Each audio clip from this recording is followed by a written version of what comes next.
유독 서울만 올랐거든요, 수도권만. 근데 3년 동안 미친듯이 올랐죠. 근데 그 마지막 엔딩은 뭐였을까? 상급지가 오르는 거는 절대 행복한 일은 아닙니다. 아, 이제 엔딩이구나, 이런 생각을, 주의를, 경각심을 좀 가져야 되는 거죠. 아, 이게 좋네. 아, 랭구님 안녕하세요. 네, 안녕하세요. 저번 이렇게 시작한다고? 네. 아, 랭구님 오늘 딱 시작하려고 준비해놨어요. 아, 좋죠. 저번 영상도 밖에서 나와서 하니까 그 댓글도 좀 화사하게 많이 달아주시더라고요. 아, 배경이 좀 화사해서 그런 거 아닐까요? 네, 그래서 앞으로 또 밖에서 해보면 어떨까. 좋죠, 좋죠. 그 저희가 최근에 찍은 영상 중에서 가장 사람들 반응이 뜨거웠던 게 2017년도와 지금은 같다 라는 영상인데 혹시 댓글 엄청 많이 달렸는데 보셨어요? 왜요? 댓글 잘 안 보려고 하죠. 아... 네네. 뭐 서로 의견이 다를 수 있으니까 또 뭐 하나하나 제가 답변 드릴 수 있는 게 아니다 보니까 그냥 또 다른 시각도 얼마든지 있을 수 있으니까 그냥 또 도움되는 영상 만드는 데 집중을 하지 댓글 하나하나 잘 보진 않는 것 같아요. 그래서 거기에 랭구님께 반박하는 댓글들이 굉장히 많았거든요. 아, 반박이라는 좀 표현은 좀 그런 것 같고 의견이 다른 것들이 있을 수 있죠. 의견이 다른 댓글들이 굉장히 많았는데 저도 보면서 이거는 또 구독자분들의 말이 맞는 것 같기도 한데 라는 생각이 들더라고요. 그래서 랭구님이 그 의견에 대해서 랭구님의 생각을 또 알려주시면 좋을 것 같아요. 가능하죠. 네. 뭐 댓글 하나 가지고 영상을 만들 수는 없겠지만 그냥 보고 좀 짧게라도 의견을 공유하면 또 좋지 않을까 싶은데요. 네, 그러면 한번 댓글 한번 봐주세요. 댓글 171개 있네요. 두려우신 건 아니시겠죠? 네, 뭐 제일 최근에 달린 건가? 그때는 다주택자가 규제가 없었고 지금은 규제가 어마어마함 적혀 있긴 하네요. 맞기는 하죠. 근데 그거 말고는 없잖아요. 다른 게 없다. 네. 근데 또 중요한 거는 규제가 있는데도 불구하고 가고 있잖아요. 맞아요. 그 말은 시장에 이 분출된 세기가 얼마나 센 거냐. 실수의 움직임만으로도 지금 이렇게 가고 있다는 거거든요. 그게 좀 다른 거죠. 그래서 제 생각에는 지역적으로 특정 지역만 좀 많이 오르고 나머지 지역은 좀 많이 못 오르고 그 현상이 지금 다주택 규제 때문에 좀 벌어지고 있다, 이런 생각이 듭니다. 또 밑에 보니까 영끌한 분들, 다주택자, 금융, 건설 관련된 분들은 부동산 올라야 줘야겠지만 이미 빵빵하게 부품 가계부채와 따라가지 못하는 물가, 소득도 살펴보십시오. 뭐 틀린 이야기는 아니죠. 이거는 이제 항상 좀 주의가 필요하다, 저는 그런 의견이라고 생각합니다. 뭐 지금 꼭 그게 오르는 게 맞다 틀리다가 아니라 너무 좀 과하게 오르면 문제가 되니까 뭐 충분히 할 수 있는 이야기죠. 피디님이 봤을 때 뭐 좀 특색 있는 게 있나요? 저는 이 댓글이 조금 와닿았는데 2018년도에 집 사보셨나? 딱 그때 분양받은 사람인데 그때랑 같은 환경이 전혀 아닌데요? 라고 달아주신 분이 계셔. 뭐 완벽하게 똑같지는 않겠죠. 하루만 지나도 어제랑 오늘은 똑같을 수는 없잖아요. 근데 이제 그냥 그 전반적인 분위기를 보는 거죠. 그러니까 수요와 공급 대비 지금 어떻게 되고 있냐, 청약을 했을 때 분위기가 지금 어떻게 되고 있냐, 몇만 대 1 나오고 있잖아요, 로또 청약. 근데 그런 것들은 뭐 정도의 차이는 있지만 분위기가 또 비슷한 게 많다. 그리고 그때도 공급이 좀 부족했는데 지금도 공급이 좀 부족하다. 또 사람들이 너무 또 살려고 달려들더라, 지금도 달려들더라. 그런 지표들을 좀 보는 거죠. 시장의 지표, 사람의 지표, 뭐 수급에 대한 지표, 뭐 정책에 대한 부분들 봤을 때, 야, 이게 우상향으로 갈 수밖에 없는 상황에 놓여져 있구나, 이제 이런 컨셉이지, 뭐 그때랑 지금이랑 뭐 완벽하게 똑같다 라기보다는 그때도 여러 가지 또 반대 의견이 많았거든요. 2017년, 뭐 18년, 이야 너무 많이 올랐다, 이제 끝물이다 라고 했지만 사실 더 올라갔던 부분들이 있고. 근데 저는 어쨌든 과열되는 현상이 한 번은 꼭 나온다고 보고요. 과열되면 꼭 두드려 맞아요. 그래도 지금도 이제 과열기로 한번 가야겠구나 라는 생각도 들고, 과열되고 나면 또 주의가 필요하겠구나. 그래서 지금부터 사실은 주의를 하면 좋죠. 그리고 어떤 분이 이제 지방은 어찌 될까요? 충주, 천안. 지방? 네. 2017년도와 같다고 해주셨는데 그게 서울에 국한된 건지 아니면 아니죠. 특정 지역에 국한된 거죠. 지방은 다르죠. 지금은 그때 있던 다주택 규제가 과거에는 없었지만 지금은 상당히 많기 때문에 똘똘한 한채 현상이 너무 심하고 뭐 뷔페에 갔는데 야 음식 너 한 접시만 먹어야 돼 라고 하면 누가 맛없는 거 먹겠어요. 제일 맛있는 것만 이렇게 이만큼 갖고 오겠죠. 제일 비싸 보이는 것만. 이제 그러다 보니까 그게 부동산도 똑같이 지금 흘러가고 있지 않는가. 근데 이제 제일 비싼 거를 다 살 수가 없잖아요. 네. 그러니까 뷔페 가서 제일 비싼 음식을 누구나 똑같이 먹을 수 있지만 부동산은 똑같이 먹을 수가 없잖아요. 그러니까 이게 날아가면 당연히 그 돈으로 살 수 있는 최선을 밑에 걸 보게 되고 밑에 걸 보게 되고 밑에 걸 보게 되니까 언젠가는 지방도 가는데 지방에 있는 맥스가 평당 4천이에요. 수도권은 5천, 6천, 평당가가 5천, 6천, 1억 5천까지 있잖아요. 이게 다 찍고 평당 4천, 3천, 2천으로 내려와야 되거든요. 똑같은 평당 4천, 3천 있으면 다 서울을 먼저 사지 지방을 먼저 사지 않거든요.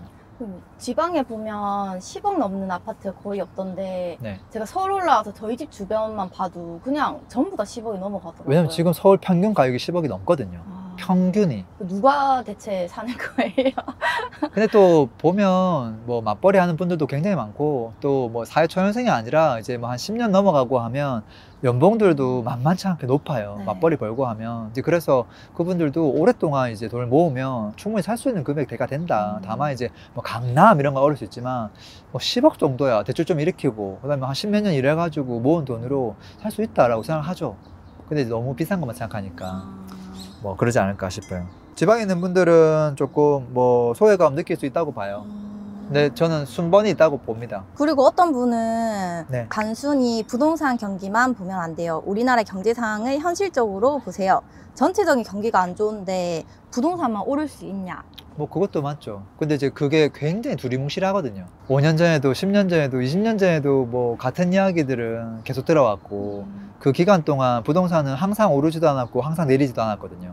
오르고 내리기를 반복했으니까 지금은 이제 최근 2년 동안은 이제 올라갔던 게 사실인 것 같고 그것도 이제 일부 지역에 한해서 경기가 어려우니까 또 규제가 많으니까 또 지방을 못 올라가기도 했죠. 사실은 전국에서 90% 지역이 못 올라갔어요. 네. 그러니까 이걸 상승장이다 말을 하기도 굉장히 애매하죠. 서울만 상승장이었지 나머지는 사실 상승장이 전혀 아니었고 오히려 조정장이었고 그러니까 그렇게 보면은 이분이 말한 대로 가고 있는 것도 맞아요.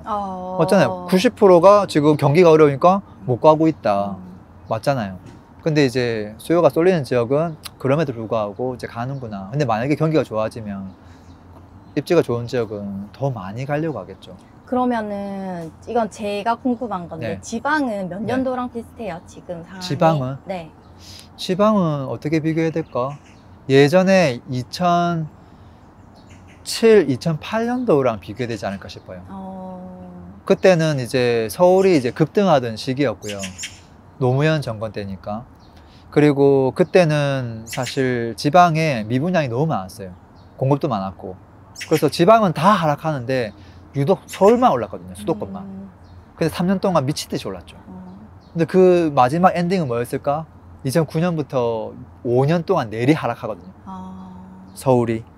그리고 그 하락하는 기간 동안 지방이 국지적으로 바톤 타치를 해가면서 하나씩 오르기 시작하죠. 그런 날들도 분명히 오겠다. 한번 생각해봐요. 지금 피디님 봤을 때 지금 네. 집값 장난 아니거든요. 네. 호가가 뭐 한 3억, 5억씩 올라가 있어요. 자, 그랬을 때 누가 그걸 거래한다고 보자고요. 막차 탈 수도 있죠. 자, 그랬을 때 그게 계속 이어질 수 있을까요? 호가를 5억 주고 샀는데 그거를 지금 앞으로 얼마나 오를 걸 기대할 수 있을까? 한번 두드려 맞겠죠. 근데 그랬을 때 두드려 맞기 시작하면 아무도 또 집을 안 사기 시작할 거예요. 그러면 사람들 막 내놓으려고 할 것이고 그러면 또 가격 조정이 있을 것이고 근데 지방은 계속 내렸거든요. 그러면 앞으로 한 3년, 5년을 봤을 때 지방이 내려갈 확률보다는 또 올라갈 날들이 또 있겠죠. 그렇게 조금 지역별로 다르게 보면 좋지 않을까 싶긴 한데요. 지방은 2007년도, 8년도와 비슷하다. 그렇죠. 그렇죠. 길게 보면 서울은 다 오른다. 신축, 구축 아파트는 다 힘을 준다는 것이다. 뭐 이런 분도 있고요. 근데 대부분 댓글들이 경제 상황이 안 좋은데 네, 부동산이 왜 오르냐 이런 댓글들이 진짜 많네요. 아무래도 지금 이제 올해 한국은행에서 또 전망하고 있는 수치 자체가 경제 성장률이 0.8밖에 안 되거든요. 충분히 그럴 수 있죠. 근데 이제 다른 나라도 그렇고 특정 해에 경제 성장률이 낮았다고 해서 그 해에 부동산 가격이 딱 정비례해서 움직였느냐라고 보면 전혀 그렇진 않거든요. 그러니까 따로 놀 수는 있다고 봐요. 근데 큰 거시적인 움직임 안에서는 당연히 그걸 좀 봐줘야 되겠지만 대신에 그러면은 최근 한 2년 넘게 하락을 많이 했잖아요. 네. 최근 2년 상승했고 그전 2년은 하락했거든요. 그럼 그 하락하는 기간은 경제가 그렇게 어려웠냐 보면 지금보다 좋았거든요. 근데 또 어떻게 보면은 그때는 또 하락을 했으니까 저는 좀 따로 떼가지고 좀 볼 필요는 있다 이런 생각을 하긴 합니다. 어떤 분은 뭐 코인에 투자할란다 이런 분도 있긴 하네요. 좋은 생각일까요? 그거는 이제 각자 잘하는 걸 해야죠. 각자가 잘하는 분야에서 하시면 되지 않을까. 부동산도 아무거나 산다고 돈을 버는 건 아니라 잘 사야지, 좋은 곳을. 코인도 뭐 좋은 코인을 제대로 된 타이밍에 사야 되겠죠. 네. 사실은. 어떤 분은 네. 이제 2급지가 오르려면 3급지를 팔아야 하는데 네. 요즘 시점에 3급지가 네. 팔리냐 이렇게 얘기해 주실 분도 계시네요. 2급지를 팔아야 되는데 그래야 1급지 사니까 네. 지금 2급지가 팔리냐 이 말이네요. 네. 근데 그 2급지도 이제 지역 나름인데 서울의 2급지는 지금 물 들어왔거든요. 팔리는 게 문제가 아니라 지금 물이 들어왔거든요. 그러니까 서울 2급지의 구축 신축 아파트가 지금 막 6명씩 7팀이 지금 줄 서서 지금 집을 보고 있거든요. 몇 억대까지가 2급지였죠? 평당가 한 3,000에서 4,500 사이. 그러면 34평 기준으로 한 10몇 억 정도 하네요. 네. 10억 초반. 네, 한 12, 3억 정도 하는 아파트들. 그리고 이제 평수를 좀 낮추면 한 10억 정도. 좀 9억에서 11억 사이. 뭐 이런 아파트들이 현재는 조금 분위기가 좋아지고 있다. 그리고 이제 조금만 저렴하게 팔면 그 친구들은 잘 팔리고 있어요. 거래도 좀 많이 되고 있고. 그러니까 얼마든지 팔고 넘어가는 게 사실상 어렵지 않더라. 그리고 제가 이제 사람들 만나보니까 기존 집을 파는 사람도 한 40% 되는데 네. 그냥 없는 상태에서 집을 사는 사람의 비중이 한 60% 되는 것 같아요. 그러니까 그 사람들이 움직여버리니까 방법이 없는 것 같아요. 꼭 뭐 팔려야만 되는 건 아닌 것 같다. 다들 이렇게 하락할 때 돈을 모아가지고 웅크려있던 분들이 그동안 많았던 것 같아요. 제 생각에. 뭘 팔고 들어가는 게 아니라 그냥 현금으로 들어가는 분들도 많다는 거예요. 네. 제가 만나는 분들 보면 비중이 그런 것 같아요. 한 60%? 근데 주식에서 부동산 넘어오고 이런 분도 계실 것 같아요. 당연히 시드는 여러 군데 이제 분산돼 있다가 조금 정리하면서 합쳐가지고 들어온 분들이 있죠. 이런 것도 있네요. 그냥 닥치고 무조건 상승인가? 부동산 있는 사람들은 떨어질 수 있는 상황은 다 무시하네. 아니죠. 저는 10년 중에서 최소 한 3년 이상은 하락장을 맞아야 된다고 생각해요. 태풍도 안 오고 비도 안 오고 계속 쨍쨍한 날이 365일 있는 건 말이 안 되잖아요. 네. 뭐 한 3개월 내도록 비가 와야 된다고 생각하거든요. 근데 그게 이제 분산돼서 비가 오겠지. 근데 이제 부동산은 이렇게 뭐 매달 이렇게 비가 오지 않고 한 번 올 때 왕창 오거든요. 네. 왕창 하락, 그 다음에 다시 반등해서 상승장. 그렇게 가기 때문에 근데 그게 이제 상승과 하락이 반복한다 하더라도 이 하위 30% 물건을 사면 제자리가 되는 경우도 많이 있어요. 그러니까 최대한 좀 상위 50% 이내, 좀 가능하면 상위 30% 이내 그런 물건들 사면 아무래도 오를 때 조금 더 많이 오르고 떨어질 때 좀 적게 떨어지니까 길게 놓고 보면 우상향하는 경우가 많죠. 그래서 그렇게 해가면은 그 문제 없지 않을까를 생각하는 거죠. 무조건 하락을 안 한다고 생각하지 않습니다. 성지순례 왔습니다. 한 달 만에 30% 올랐네요. 고맙습니다. 9일 전에 누가 성지순례 왔다네요. 아마도 어떤 단지들은 최근 들어서 진짜 급등을 한 단지도 있긴 하거든요. 뭐 그런 케이스가 아닐까. 너무 단기간에 올라도 좀 걱정이 됩니다. 사실 좋은 건 아니거든요. 그리고 있네, 여기 근거가 없어. 그냥 2017년이랑 비슷하대. 집값을 예상하다니. 이게 아무래도 사람들이 전망에 대해서 제일 관심 있는 것 같아요. 근데 이 전망이라고 하는 게 아무리 철두철미하게 데이터를 가지고 여러 가지를 조합을 해서 알려준다 한들 사실 정답은 없거든요. 뭐가 맞는지 모르겠어요. 그냥 두리둥실하게 그냥 지금 말하는 게 이해하기 쉽게 말하는 게 맞는 건지 아니면 진짜 자료를 이만큼 가져와가지고 논문 쓰듯이 이렇게 얘기하는 게 맞는 건지 잘 모르겠습니다.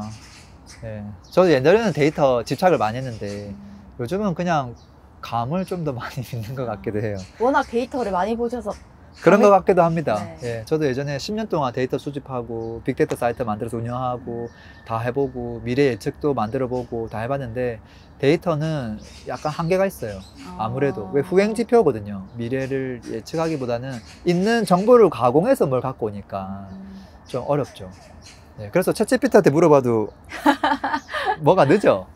지금 호가를 얘가 알고 있지는 못하더라고요. 그 현장 갔을 때 10명이 지금 기다리고 있는지 지금 매물을 보려고 그거를 모르잖아요. 네. 근데 그게 더 중요할 수도 있잖아요. 사실은. 또 뭐 재밌는 덧글이 있나요? 2014년도에 노원구 재건축 아파트를 샀었는데 중개사무소 보면 그때 느낌이 살짝 나는 것 같네요. 비슷한가요? 2014년도에 노원구와?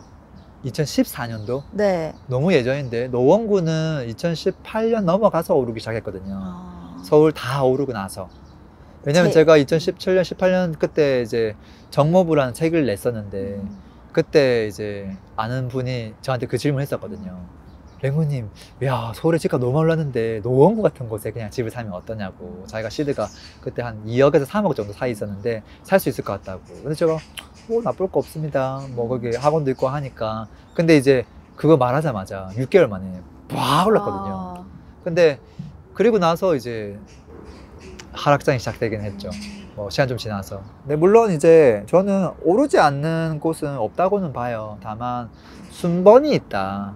그러니까 노원구라고 해서 못 오르는 게 아니라 노원구의 아파트 평당가 자체가 3천만 원대가 많아요. 그러니까 지금부터 이제 올라가야 될 타이밍이에요, 사실은. 그렇게 봐야 되지 않을까 싶은데요. 돈이 있어야 사지. 그것도 맞죠. 내가 하고 싶은 말이다. 돈이 있어야 맞죠, 사지. 맞죠. 그래서 지금 집 사는 사람들은 진짜 어찌 보면 나름대로 준비가 많이 된 분들이 아닌가 싶기도 해요. 그동안 좀 일을 많이 간 것도 있는 것 같고 네. 어디다가 돈을 이제 안 쓴 거죠. 잘 이렇게 키핑을 한 거고 그래서 이제 이번 기회에 어떻게 하려고 지금 막 들어오는 것 같아요. 좀 신중하게 잘해야 되지 않을까 싶기도 해요. 제가 만나는 분들 보면 진짜 아무것도 공부 안 된 상태에서 아무것도 모르는 상태에서 그냥 그 다음날 하루 만에 바로 그냥 결정하시려고 하는 분도 되게 많아요. 네, 뭐 10몇 억짜리를 그냥 하루 이틀 고민하고 바로 지르려고 하는 분들 많아요. 그리고 어떤 분이 많냐면 계약하고 나서 저한테 메일이 와요. 가계약금 3천만 원 쌌는데 아무리 봐도 이거 조금 뭐 정고점도 지금 얼마 안 남은 것 같고 아닌 것 같은데 18억 쪽에 제가 샀는데 그냥 날릴까요? 이렇게 메일이 와요. 그럼 제가 뭐라고 해야 돼요? 날리세요라고 얘기해요. 정말 자기가 좋은 거를 이제 사긴 샀는데 뭐 약간 흠이 보이는 거죠. 네. 근데 그것 때문에 그냥 취소하겠다라고 하는데 그게 무슨 말이냐면 그만큼 아무 준비가 안 된 상태에서 그냥 대충 샀다는 거예요. 네. 그건 아니지 않나 생각해요. 또 물어볼 거면 계약하기 전에 좀 물어보세요. 뭐 그것도 당연하고 사실 그분은 수업을 또 들었던 사람이에요. 그리고 수업을 들은 사람은 저한테 물어볼 수 있는 그 제가 수강권을 주거든요. 1대1. 네. 메일을 보내면 제가 정성스럽게 답변을 해주는 그 수강권을 줬는데 네. 한 번도 안 물어보고 바로 샀어. 사고 나서 이제 메일이 오니까 제가 좀 황당한 거죠. 그냥 뭔가 괜찮다라는 이야기를 듣고 싶어서 메일을 보내신 게 아닐까요? 아니야, 그게 아니었어. 자기는 아니었어요? 그냥 마음에 안 들어서 날릴 생각으로 일단 메일이 온 거야. 계약 파기하려고. 그거 좀 심하잖아요. 네. 근데 거의 그 지역에서 거의 상위 1% 아파트였거든요. 네, 그때는 좋은 거였어요? 아니면 나쁜 거였어요? 좋은 거예요. 근데 이제 단점이 한두 개 있긴 한데 보이니까 그거 가지고 이제 또 얘기하는 거죠. 그리고 이제 뭐 자기 나름대로 전망을 마음대로 해요.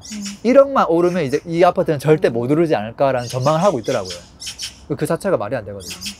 까치도 공감을 많이 하나 봐요. 오늘 옆에서 까치들이 장난 아닌데요. 와. 이제는 3급지 이하 중에서 종고점 대비 20% 이상 빠진 거 갈 차례. 3급지 이하가 이제 갈 타이밍이라는데요. 네. 어떻게 생각하세요? 3급지가 이제 이분이 말하는 3급지가 또 제가 말하는 3급지랑 다를 수 있긴 하거든요. 3급지면 그럼 또 최저 가격이 얼마 정도죠? 도봉구부터 해가지고 이제 몇 개 지역이 있는데 평당 이제 한 2,500대 정도라고 봐주긴 해야 되거든요. 맥스 3,000. 근데 이제 그 지역에서 제일 좋은 게 3,000이거든요. 갈 수는 있겠으나 조금 속도가 좀 더디지 않나. 왜냐면 그걸 대체할 수 있는 곳이 없어야 되는데 경기도에 생각보다 많거든요. 경기도가 먼저 물 조금 더 들어오지 않을까 하는 생각도 좀 들긴 듭니다. 네. 그러면은 이왕 돈 있으면 2급지를 사라. 그건 맞죠. 뭐 아니면 2.5급지까지 좀 먼저 본다거나. 3급지는 항상 마지막에 끝물이에요. 그게 오르고 나면 곧이어서 이제 조정장이 올 가능성이 높아지는 거거든요. 그래서 3급지가 오르는 거는 절대 행복한 일은 아닙니다. 왜요? 이제 엔딩이구나. 이제 불이 활활 타올라서 마지막에 이제 제가 되기 직전이구나. 이런 생각을 주의를 경각심을 좀 가져야 되는 거죠. 그러지 않겠어요? 네. 왜냐면 3급지가 오르고 나면 그 3급지를 살 사람이 없잖아요. 근데 그 밑에 막 4급지, 5급지도 있잖아요. 아니지, 없지. 그거 없어요, 이제. 왜냐면 이제 3급지까지를 이제 기준으로 3등분을 한 거기 때문에 뭐 1급지, 1.5급지, 2급지, 2.5급지, 3급지까지만 있는 거지. 근데 만약 이분이 저는 10급지까지 했습니다라고 하면 3급지면 상위 40%니까 얼마든지 해도 되는 건데 제 기준으로는 이제 3급지까지만 나눴으니까 하위 20%로 들어가거든요. 그러니까 좀 경계는 해야죠. 그 어떤 분은 뭐 토제로 다 묶인대요 라고 적어주시기도 했어요. 사실 뭐 과거에도 다 묶였었죠. 뭐 조정지어, 규제지어 다 묶였는데 그래도 한동안 많이 올랐거든요. 그러니까 화로에다가 불을 지피고 네. 활활 타오르고 있는 상태라고 한번 상상해봐요. 바람이 안 불어도 타요. 계속 타요. 진짜 완전 공기를 0으로 만들지 않는 이상은 타요. 다 탈 때까지. 그래서 그걸 묶는다고 해서 수요가 묶인다고 보지는 않아요. 자연스럽게 소멸되겠지. 오르고 나서. 그래서 토제만 너무 믿을 수는 없다. 저 그런 네. 생각합니다. 랭구님, 근데 2017년도 지금과 같다라는 영상을 1개월 전에 네. 찍었었는데 네. 사실 지금 한 달 뒤잖아요. 네. 지금도 여전히 똑같이 생각하고 계신 거예요? 뭐 사실 1개월이니까 별 차이 없긴 한데 생각이 매달 저는 바뀌고 있어요. 진짜요? 왜냐면 매달 시세가 너무 빠르게 급등하고 있어요. 저는 급등 이꼬르 조정장이 빨리 온다. 그러니까 급등을 천천히 하면 조정장이 천천히 오거든요. 근데 너무 가파르게 하면 당연히 그 순간이 빨리 온다고 보고요. 최근에 하락장도 사실은 너무 가파랐거든요. 네. 그래서 반등이 전 빨랐다고 보거든요. 그래서 야, 너무 빨리 가면 안 되는데, 너무 빨리 가면 안 되는데. 왜냐면 시세 볼 때마다 호가가 3억, 5억, 8억 올라가 있어요. 지난달 실거래가랑 호가가 8억이 말이 돼요. 심하다. 그거를 살 수 있겠어요? 누가 사요? 아마 사고는 싶을 거예요. 누군가는. 이거 사야 되는데 호가 5억을 내가 주고 이거 사면 내가 호갱이 될 것 같은데 그 생각하면서 지금 두려워가지고 이러지도 못하고 저러지도 못하고 있을 거예요. 그러니까 매도자 완전 우기 시장이에요 지금. 살라면 사시고 말라면 마셔라. 지금 이 정도인데 사실 그게 정상적인 분위기는 아니거든요. 네. 그래서 저는 그거를 덜컥 사라고 얘기는 절대 못할 것 같아요. 그럼 앞으로 어떻게 해야 될까요? 당연히 서로 눈치 보기 작전해야죠. 그리고 내가 특정 아파트를 하나만 보고 있으면 이 사람의 선택권은 제로가 돼요. 근데 만약에 이 아파트랑 비슷한 아파트가 최소 10개 이상 있거든요. 네. 그 수준이 동급인 아파트가. 근데 만약에 그 아파트를 골고루 다 보고 있다고 하면 얘가 호가를 높여도 얘가 호가가 아니면 그럼 그 친구를 사면 되잖아요. 그래서 그렇게 나가야 되지 않을까 싶고 너무 그냥 호가 오른 가격에 덜컥 사는 건 저는 진짜 아니라고 봐요. 좀 합리적인 금액에서 사야 된다. 근데 이제 만약에 그 아파트뿐만 아니라 모든 아파트가 전부 호가를 다 5억씩 다 올렸다. 1급지부터 3급지까지. 네. 그럼 그게 시세예요. 근데 다 봤는데 얘만 덜굴이 높아. 그럼 이건 사면 바보잖아요. 근데 그 정도 작업을 해야 되는데 그 작업을 못하는 사람이 허다해요. 그냥 뭐 올라가고 있으니까 사면 되겠지라고 생각하는 사람인데 절대 그렇지 않다고 저는 보고요. 그래서 지금부터 1급지는 진짜 너무 빠른 급등을 했거든요. 그래서 주의가 조금씩 필요하다. 이게 당장 뭐 1, 2개월 내 뭐 또는 1년 내 하락장이 온다 이렇게 제가 얘기할 수는 없겠지만 주의가 필요하다. 그러니까 미래 상승할 분을 한 3년치를 미리 빼먹은 기분? 그러니까 얘가 못 올라갈 수도 있다는 생각을 꼭 해야 돼요. 네. 최악의 하락을 안 한다 하더라도 그런 이야기를 조금 해주고 싶고 경각심을 좀 주고 싶어요. 왜냐면 저한테 오는 지금 수강생들이 네. 장난 아니에요. 사고 싶어서. 물불 가리질 않아요. 제가 2년 전에는 오프라인 강의를 3년 만에 처음 했는데 좀 사세요 얘기했거든요. 사람들 꿈쩍을 안 했어요. 근데 지금은 내가 좀 워워 해도 막 미친듯이 살려고 하고 계약하고 나서 막 자꾸 파기한다고 하고 막 그러니까 그래서 지금부터 좀 주의가 필요하지 않을까 그런 이야기도 하고 싶습니다. 그래서 제가 올린 영상 하나 보고 야 당신이 2017년에 똑같다고 했잖아. 지금 사면 무조건 오른다고 했잖아. 근데 막 1개월 만에 10억 오르면 사야 됩니까? 아니잖아요. 네. 그러니까 부동산은 매달 상황이 달라질 수 있기 때문에 이게 3개월 전 영상 했던 말과 1년 전에 했던 말은 다를 수 있어요. 왜 저도 그걸 1개월 지날 때마다 맨날 모니터링 하는데 그게 너무 심하게 움직이면 당연히 이건 아닙니다 라고 말이 달라질 수 있는 거거든요. 근데 그때 가가지고 왜 말이 달라집니까? 상황이 달라지는데 달라져야 되지 않겠어요? 좀 유연하게 가야 되니까 여러분들도 그렇게 좀 접근하시면 좋지 않을까 싶습니다. 구독자분들 또 네. 궁금한 것들 댓글 달아주시면 저희가 또 그거 보고 또 그러면 찍어볼게요. 댓글 릴레이네. 네. 댓글 릴레이 영상. 좋습니다.